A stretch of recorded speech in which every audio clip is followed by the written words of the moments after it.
A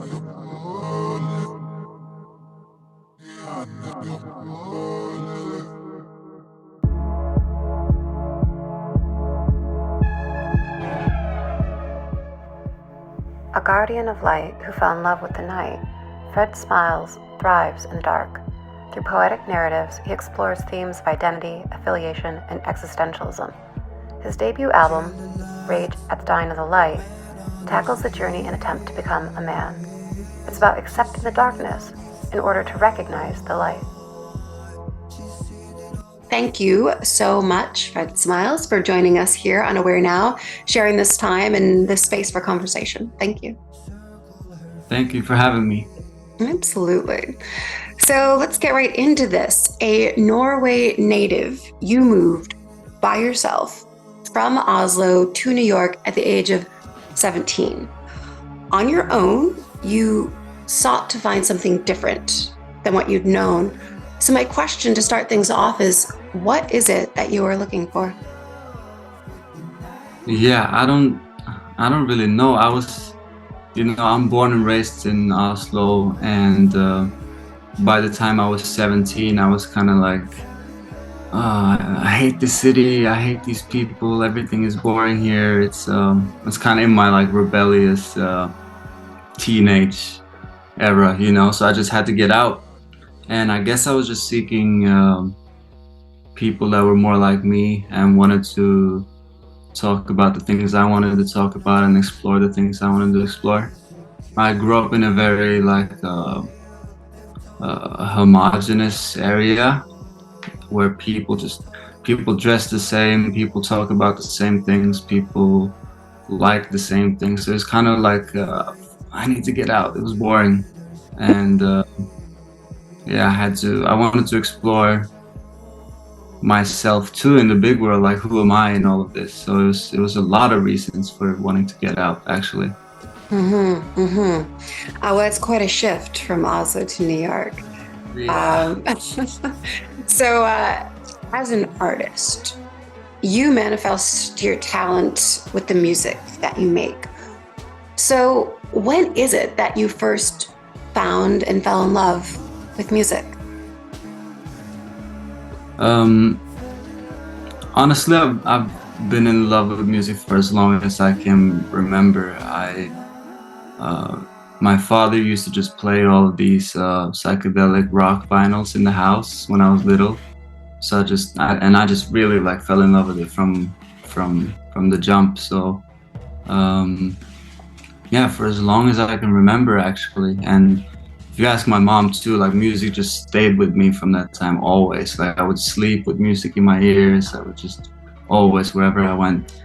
And there's one like a vivid memory too from when I was little with my mom. We were in the car, and I played a song. I don't remember what song it was, but I played a song from the speakers, and immediately she just went like, "Oh, turn it off, I can't listen to this, just please turn it off."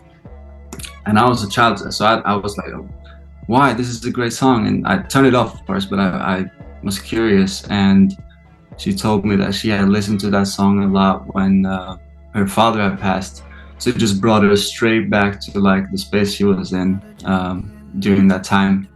And that was my first experience with like the power of music, because I didn't know that was possible for me so little. Like I didn't have any songs that would take me back to anything. So it was like, oh wow, that's kind of crazy that music can do that. So yeah, from early on I was just really like fascinated with music, and connected with it. And then just to have such a personal reference point to the power of music, again, as you shared with your mom's response, instant response. That's pretty amazing. So I want to get a little more personal here. Defined as a guardian of light who fell in love with the night, what is it about the dark that draws you in? For you, what is the value that the darkness has? Yeah, so I realized that that line in particular may be a bit misleading, as it's not so much about me like championing the night. It's more of like accepting the darkness and like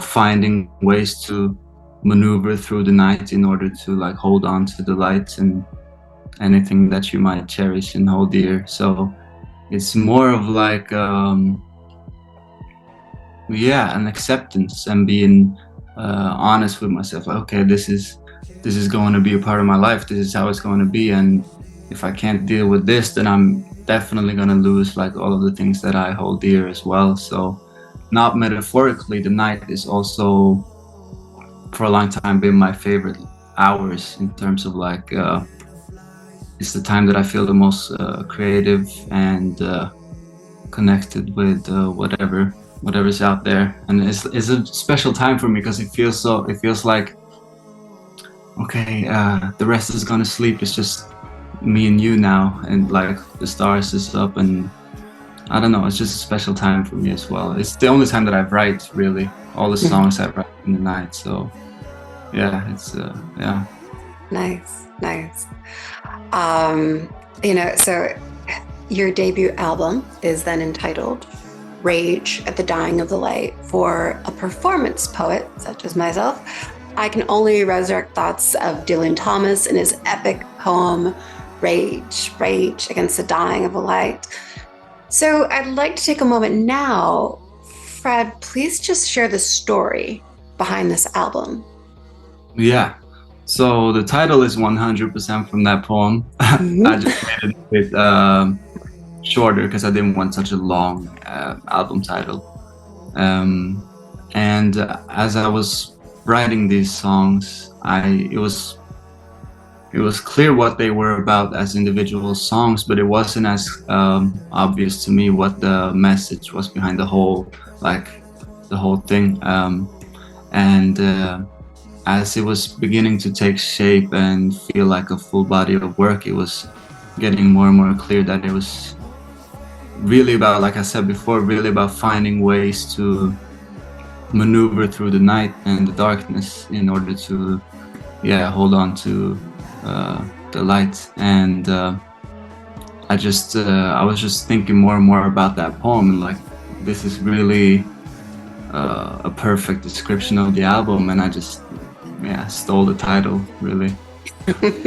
Well, it's a great title, and it was something that, like you're saying, that really, I think, evokes a lot of emotion, that inspires a lot of different thoughts, and almost dares you to go a little bit deeper, Yeah, for sure.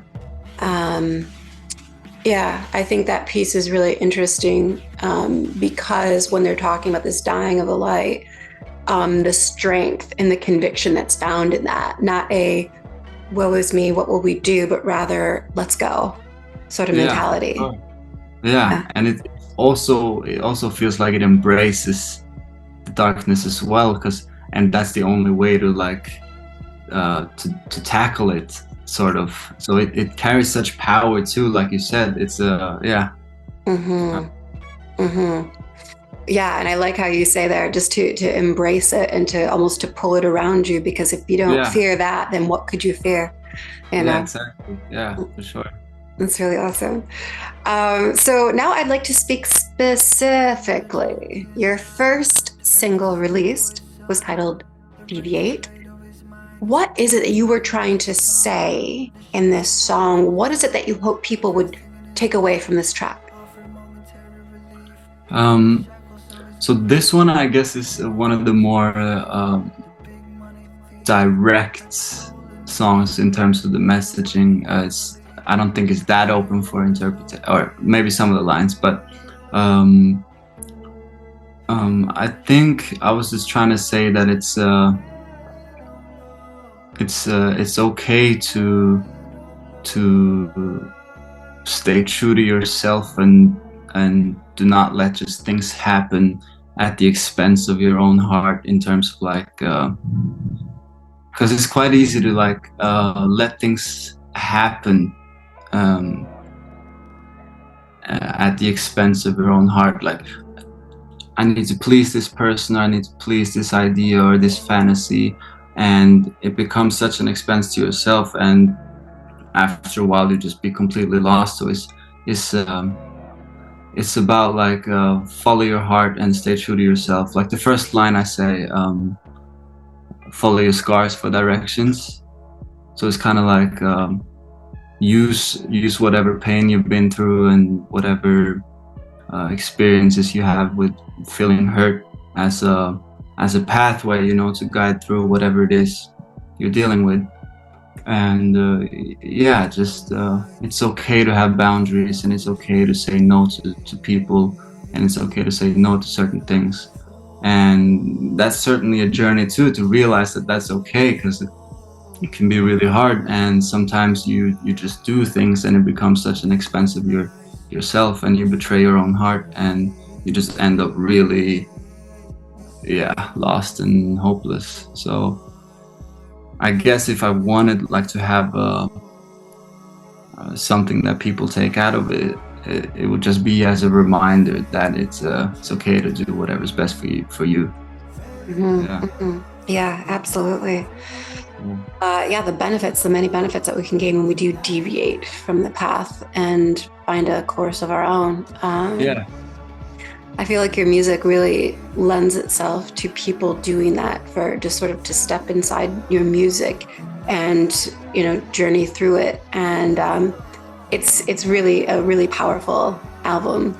Each track Thank is you. so different, so unique, and has something that just, again, just evokes this instant emotion, similar to the song that your mom shared with you. That was so personal to her. Yeah. I'm excited to follow you on your journey and to see where you go, with every deviation along the way, to see where it takes you and takes us who are listening. Yeah. So, thank you so much for taking this time, for sharing a bit of yourself, a bit of your music, and for daring us all perhaps to deviate when required. So thank you. Thank you for helping all of us become a bit more aware now. Thank you. Cool. Thank you so much for having me. It was great to talk to you. Great to speak with you.